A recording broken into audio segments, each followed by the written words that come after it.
global happenings today. We communicate, we analyze global news. Stay tuned. Hello, welcome back to our channel. A lot of things happened over the weekend, especially within PDP, and a lot of drama have taken place.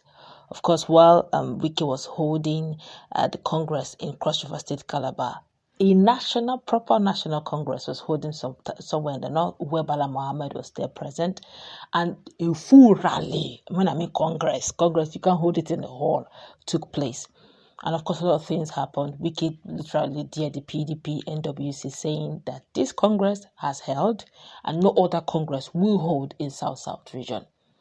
But right now, some of the media personalities supporting Fubara have decided to counter Wike on what he said about the Congress holding and no other one will hold, and the fact that that Congress never really held, even though PDP have mentioned that time before, but Wike still believes that the NWC have no power to actually counter his right as both a member and as a leader. Let's dive into the news. And before we do that, kindly subscribe to our channel. Now, according to the media team of Nyesom Fubara, it said in the heart of Calabar, what was branded as a zonal congress as at on Saturday unfolded in the most unserious of settings, a hotel hall, not a democratic arena. But let's call it what it is. Truly, it was a congress. That's con for maize. Congress. Now, why? Because when not a single PDP governor from the South-South zone bothers to attend, what's left isn't political strategy. It's just an empty noise. Even more damning is the fact that the People's Democratic Party, PDP National Working Committee, NWC, never approved any zonal congress in the South-South. The supposed gathering was nothing more than a desperate stunt, orchestrated by a suspended national vice chairman, whose actions were clearly fueled by external influences, particularly from the corridors of the Federal Capital Territory FCT's Minister's Office. Despite clear court orders barring such Congress, these political desperados bulldozed ahead, staged a gathering that holds no weight, no legitimacy, and certainly no future. It was a blatant disregard for the rule of law, an act that screams of political desperation rather than strength. The absence of any serving South-South PDP governor sent a loud and clear message. This is not the PDP we recognize. When leaders with actual mandates stays away, is proof that the so-called Congress holds no value. It's a gathering destined to fade into political oblivion, much like those who dared to defy the courts to stage it. For those who attended, perhaps it's best to enjoy the metaphorical corn while the farming season lasts, because when the harvest is done, there will be nothing left but regret and irrelevance. The PDP stands with integrity, guided by the law, not shadowy background deals or desperate attempt to stay relevant. The South-South deserves better, and soon enough, history will remember who stood for true leadership and who were merely showing up for a plate of corn. My colleague is in the house. This is quite very interesting. To start with, the person they voted in the supposed Congress that held is the very person that had been suspended by the National Working Committee because of the role he played against Ighodalo in Edo State sometime in July 24th, 2024 during the Edo State election, and they suspended him. And that's the same person, unfortunately, that was now re-elected, voted in, and according to Wike, they're bringing in strong men that represent the PDP South-South. What's your take with, let's be unbiased here. Do you agree with the media team of Fubara with what they stand that Congress didn't hold? Is it within Wike's right to call for a Congress? And since he has not been suspended from NWC, National Working Committee, has not been suspended as a leader, doesn't he have a right to call for a meeting or a Congress? Well, Wike does not have the right to call for a Congress. And he doesn't also reserve that personal right to, stand up for, or let me say, look at the South South as a personal property. PDP South South as a personal property. PDP South South zone as personal property. No matter how long he has stayed in government or in leadership, he doesn't have that right. But one of the very pronounced, or would I say, outstanding attribute of Wike is, especially at a time like this, is that he likes swimming against the tide. Right, yeah. And why he's doing this is he wants to test his strength. How much can he withstand, even when the entire governorship is not around him? Looking at him, he looks at himself as a political war veteran who have conquered grounds, who've been able to subjugate people.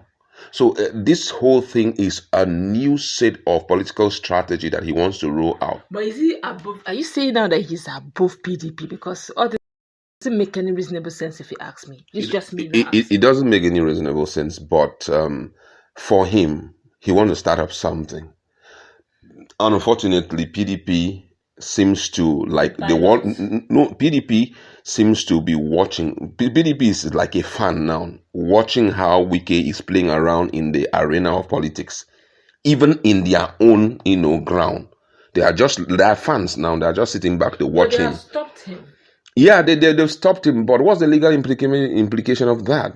Now you stopped him and he goes ahead and hold elections, and now he had pointed out that I want to prove to you guys that I'm a veteran in this game. I've been a warlord, political warlord for a long time. So I'm going to make sure that no election or no Congress will hold in South South. So it's a new kind of fight that he wants to fight now politically. And that's the way we want to see if the governors will allow it to happen. Because if he says there won't be any Congress, we just want to watch out. Don't forget that Wike is one man who, no matter what you bring up in terms of court orders, whatever he wants to do, he will do it. And that's why so many people who are behind him, who are queuing behind him, seems to be following that same trademark, One last question. Wouldn't you say conveniently, is it safe to say that Wike is literally going anti-party, going against the constituted authorities in PDP? And why is the sledgehammer of suspension being still held being kept in the pocket without releasing it on him? Now, I think that question, I would say, would be okay to throw it at the National Working Committee. Because there are certain things possibly they have not brought to light. For example, let's look at different cases or different committees apart from the National Working Committee. Let's look at the new disciplinary committee that is currently in vogue. They invited a key stakeholder, that's who is the erstwhile secretary of National Working Committee. He was invited alongside Thompson with other person. But the big question that was thrown out there was, why was Wike not invited? To show you that there's something about Wike. I don't know. Maybe he was he had substituted the pillars that were used in forming PDP and placed himself in virtually all the pillars. And right now, based on his character, it looks as though he is the owner of PDP. The troubling part of it is the fact that with 2027 at sight or in view, it was expected that by now they would have trashed this whole issue so that they know where they are standing, so that key stakeholders can, and those who are intending to run for 2027 elective position, they can know what to do as at now. But everybody's just keeping quiet, as though if Wike kickstart his own political battle in court, it's going to take just 1 month. You understand? We have 2025 now, an ideal time for you to slam this guy with a suspension or whatever you have. But then it seems as though he had already started this whole fingering of the party many years ago, such that maybe virtually everyone who is in the party have gotten a bite of his political gift. So with that, they just can't do anything to him, because immediately he will just have to reflect on your conscience. Go down memory lane, you see how he salvaged you from something terrible. So you're just like, man, not weak. I can't do anything. That's what we are seeing today. Even someone like Atiku Abubakar, have you seen him mention the name Wike? ever since, despite the fact that Wike had different time dragged him left, right, center. So the fears are there, but unfortunately, the public is waiting to see that fear being clearly spelled out so that Nigerians will know maybe Wike is the owner of the power. He says South Zone will not hold anything apart from what he did, whether it was done in a hut, whether it was done in a room inside the hotel or whatever thing. He had made his position clear that being that this is his terrain, there won't be any South Zone. So right now everybody is on the watch out. Let's see if maybe Damagom will keep shifting it till eternity. I don't know, but man, let's see how it will play out. All right, that's good. Wrap it up. Let's meet in the comment section.